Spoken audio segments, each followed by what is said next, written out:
My own sister, upon diagnosis, was quite severely affected by her tuberous sclerosis.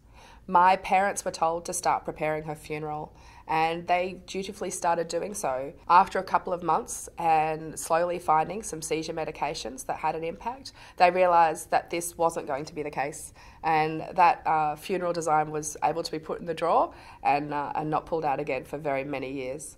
I found out that I had TSC at the age of 29. By that time, I had 2 children that also had TSC, and I really had no idea what TSC was. I've seen what severity happens to children with TSC, and I thought to myself, why don't I have it? I do have some white spots on my legs, so I do have a visual of a TSC on my body, a Nash leaf spot. Tuberous sclerosis complex can be very devastating. It can be quite mild. So it's not a diagnosis that's very easy to live with. There's no known progression, and the symptoms are unique to every person in the world. There's no 2 people with tuberous sclerosis complex in the world that share the exact same symptoms. She had uncontrolled seizures, a very profound intellectual impairment, was nonverbal, had autistic tendencies, and then on top of that had all of her medical aspects such as lung disease, the skin tumours, and of course her polycystic kidneys.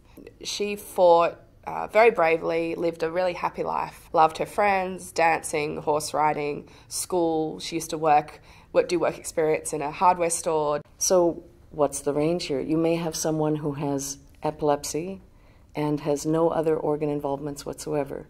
You might have someone who has autism and who also has kidney failure. So that is probably the biggest psychological burden that goes along with this, is not knowing what it is that's going to happen to you. That is one reason I joined the board, actually, because I saw the devastation of what happens to people when they get that diagnosis. I think it is critical for organizations such as ours, at least in Canada and frankly from what I've heard around the world, to be contacted as soon as possible. It's important that as families come across or are diagnosed with a new aspect of this complicated disease, that they're able to find accurate and balanced information about tuberous sclerosis that can help them. I've seen how a diagnosis can tear a family apart, and then how with the right support that can actually be a positive experience and the whole family can live and prosper. I'm very optimistic about what the future holds for TSC. I see how everything is just almost, it's almost there. I hope real soon, for my family's sake.